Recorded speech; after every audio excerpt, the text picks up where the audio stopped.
Right welcome to big question. బిందువు కలిసి సింధు నది అయినట్లు మేదరమెట్ల సిద్ధం సభకు జన సముద్రం పోటెత్తింది. ఒక ఉప్పెనలా జనసంద్రం తరలి వచ్చింది. సీఎం జగన్ పై చూపించే అభిమానంలో దక్షిణ కోస్తా రాయలసీమనే దాటేసింది. భీమలి, దెందులూరు, రాప్తాడు సిద్ధం సభలను మించి జన సునామీ మేదరమెట్లకు పోటెత్తింది. పెత్తందారులపై పేదోడు చేస్తున్న యుద్ధానికి ఇప్పటికే ఉత్తరాంధ్ర సిద్ధం, ఉత్తర కోస్తా సిద్ధం, రాయలసీమ సిద్ధం, ఇప్పుడు దక్షిణ కోస్తా కూడా సిద్ధమైంది. మేదరమెట్ల సిద్ధం సభలో సీఎం జగన్ ప్రసంగం సూటిగా స్పష్టంగా సాగిపోయింది. ఒంటరిగానే ఎన్నికలకు వెళుతున్న తనకు నక్షత్రాలు ఎన్ని ఉన్నాయో అంతమంది స్టార్ క్యాంపెయినర్లు ప్రతి ఇంట్లో ఉన్నారంటూ చెప్పుకొచ్చారు సీఎం జగన్. సిద్ధమంటే ప్రజలు చేసే యుద్ధం, సిద్ధమంటే ప్రజా సముద్రం, మరో చారిత్రక విజయాన్ని సొంతం చేసుకోవడానికి మీరంతా సిద్ధం అవ్వాలంటూ పిలుపునిచ్చారు. చంద్రబాబు సైకిల్ కి ట్యూబులు లేవు, టైర్లు లేవు, ఆ సైకిల్ ఎప్పుడో తుప్పు పట్టిపోయింది. అందుకే ఈ తుప్పు పట్టిన సైకిల్ తోయడానికి వేరే పార్టీలు కావాలంటూ జగన్ చురకలంటించారు. ఫ్యాన్ ఇంట్లో ఉండాలి, సైకిల్ బయట ఉండాలి, తాగేసిన టీ గ్లాస్ సింక్ లో ఉండాలన్న డైలాగ్ మరోసారి రిపీట్ చేశారు సీఎం జగన్. అధికారం అంటే వ్యామోహం లేదు, అధికారం పోతుందన్న భయం లేదు. మీ బిడ్డ అధికారం కోరుతున్నది ప్రతి పేదవాడి మోములో చిరునవ్వు కోసం. మీ బిడ్డ అధికారం కోరుతున్నది హిస్టరీ ఉన్నంత కాలం మీ బిడ్డ పేరు ప్రతి హిస్టరీ బుక్ లో చిరస్థాయిగా ఉండిపోవాలన్నదే కోరిక అంటూ క్రిస్టల్ క్లియర్ గా చెప్పుకొచ్చారు సీఎం జగన్. రైట్, ఇవాల్టి సిద్ధం సభపై మనం చర్చిద్దాం. చర్చలో పాల్గొంటున్నారు కేఎస్ ప్రసాద్ గారు, సీనియర్ అనలిస్ట్. ఇక కేతిరెడ్డి వెంకటరామరెడ్డి గారు, వైఎస్ఆర్సీపీ ఎమ్మెల్యే మనకు లైవ్ లో అందుబాటులో ఉన్నారు. అలాగే షేక్ బాజీ గారు, ఏపీ మైనారిటీ మోర్చా అధ్యక్షులు కూడా మనకు లైవ్ లో అందుబాటులో ఉన్నారు. ఇప్పటి వరకు అందరూ చూశారు, రాష్ట్ర ప్రజలందరూ చూశారు. ఇంకా దేశంలో కూడా ఆసక్తికరంగా ఈరోజు ఏపీలో ఏం జరుగుతోంది? సిద్ధం సభ అంటే ఈ స్థాయిలో ఒక రాజకీయ పార్టీ ఒక సభను పెడితే ఇన్ని లక్షల మంది తరలి వస్తారా? ఒక ఆసక్తికరమైనటువంటి సన్నివేశం దేశం మొత్తం కూడా ఎదురు చూసింది. ఎందుకంటే మొదటి సిద్ధం సభ జరిగిన తరువాత ఇలానే మనం కూడా సభలు నిర్వహించాలనే ఆలోచన దేశంలో అనేక రాజకీయ పార్టీలకు కలిగింది. అందులో భాగంగా తృణమూల్ కాంగ్రెస్ కూడా ఇలాగే ఏర్పాట్లు చేసుకుంది. కానీ ఈ స్థాయిలో జనం రావడం అనేది అక్కడ కనిపించకపోయినా మధ్యలో ర్యాంప్ కట్టడం కానీ, ర్యాంప్ వాక్ చేస్తూ నాయకులు మాట్లాడే విధానం కానీ అంతా కాపీ కొడుతూ ఇది ఒక ఆదర్శంగా నిలిచినటువంటి సభ. ఈ సభకు ఈరోజు జరిగినటువంటి మేదరమెట్ల సభకు 15 లక్షల మంది వస్తారని అంచనా వేస్తే అంతకు మించి 18 లక్షల మంది హాజరయ్యారనేటటువంటి వార్తలు మనకు వినిపిస్తున్నాయి. కానీ ఈ సమయంలో ఏబిఎన్ ఆంధ్రజ్యోతి అనే ఛానల్లో సీఎం జగన్ గారు ప్రసంగిస్తున్న సమయంలో వాళ్ళు ఏం చూపించారో తెలుసా?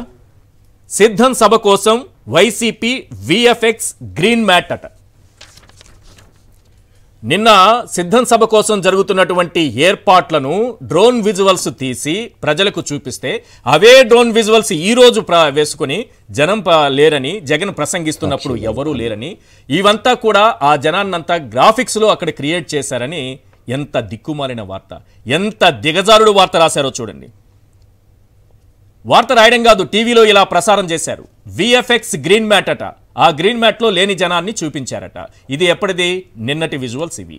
నిన్న ఏర్పాట్లు జరుగుతున్నటువంటి సందర్భంలోది. జగన్ ప్రసంగం ప్రారంభం కాగానే ఇంటి దారి పట్టిన జనం వెళ్ళిపోయారట జనమంతా. కాబట్టి ఖాళీ మైదానాన్ని ఉద్దేశించి సీఎం జగన్ గారు ప్రసంగించారట. చూశారు కదా ఎంత క్లోజ్ విజువల్ పెట్టారు. భయం సార్, గుండెల్లో భయం. చంద్రబాబు వణికిపోతున్నాడు కదా, మరి వీళ్ళు కూడా ఆ స్థాయిలోనే వణికిపోతున్నారు. ఇంకోటి చూపిస్తాను మీకు. సిద్ధం సభ కోసం 4500 మంది పోలీసులు. మీరే రాశారు రాధాకృష్ణ గారు, మీరే రాసింది. సిద్ధం సభ కోసం 4500 మంది పోలీసుల 500 మంది పోలీసుల వినియోగం అని రాశారు. మరి అంతమంది పోలీసుల వినియోగం ఎందుకు? ఎవరు లేకపోతే గాలిలో చూసి మాట్లాడుతుంటే ఇంతమందిని ఎందుకు అవసరం అవుతారు? ఓకే, ఇది పక్కన పెడదాం, జనం రాలేదు అని అనుకుందాం. ఈరోజు అక్కడికి వచ్చిన 18 లక్షల మందిని పక్కన పెట్టేద్దాం. మీ ఉద్దేశం ప్రకారం ఒక్కరు కూడా రాలేదు, గాలిలో చూస్తూ మాట్లాడారు. మరి ఈరోజు టీవీలలో, యూట్యూబ్లలో చూసిన వారి సంఖ్య తెలుసా మీకు? మీ గుండెలు ఆగిపోతాయి. చంద్రబాబు నాయుడు గారి 74 ఏళ్ల గుండె ఎంత గట్టిగా ఉంటే అంత మంచిది. ఆ స్థాయిలో వచ్చారు జనం. నేను ఇప్పుడు చూపిస్తున్నాను సాక్షి ఛానల్ని చూసిన వారు ఈరోజు సీఎం జగన్ ప్రసంగిస్తున్న సమయంలో 45,791 మంది ఇక్కడ ఉంటుంది సార్. కొంచెం క్లియర్గా చూపించండి.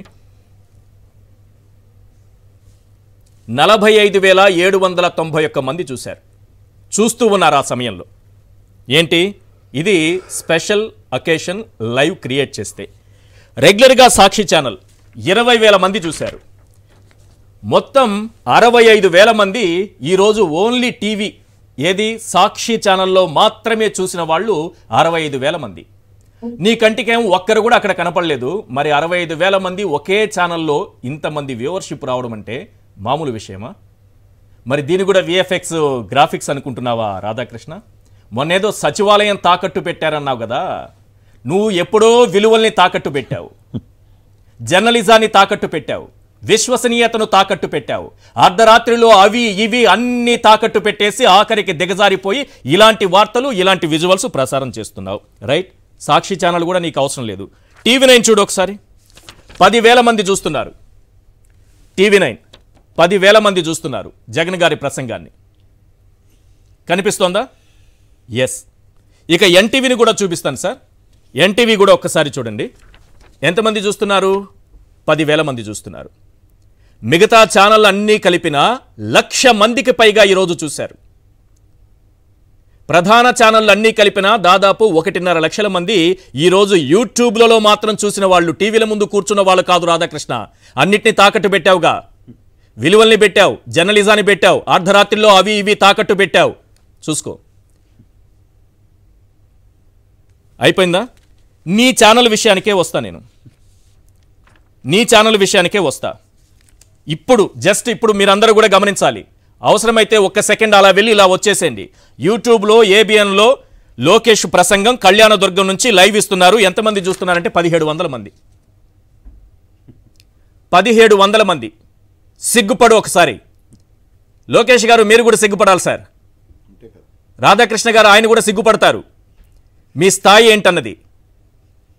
1,720 మంది చూస్తున్నారు మిమ్మల్ని. అయిపోయిందా? దీనికి ముందు నారా లోకేష్ భారీ బహిరంగ సభ అని నీ యూట్యూబ్ ఛానల్లో పెడితే ఎంతమంది చూశారో ఒకసారి చూపించండి సార్. ఇది చూపించండి. ఇది నీ యూట్యూబ్ ఛానల్లో ఏబిఎన్లో పెడితే ఎంతమంది చూశారో చూడు. 873 మంది. సచివాలయాన్ని తాకట్టు పెట్టారంటూ తప్పుడు వార్తలు రాసిన జర్నలిజాన్ని తాకట్టు పెట్టే మీరు నడుపుతున్నటువంటి ఛానల్లో నారా లోకేష్ భారీ బహిరంగ సభ అంటూ ఆయన ఏదో పెద్ద తోపైనట్టు మొనగాడైనట్టు చేతులు బిగించి చెబితే చూసింది ఎంతమంది సార్? 873 మంది చూశారు. సిగ్గుపడండి సార్, సిగ్గుపడండి. ఇంతకంటే ఏం కావాలి మీకు?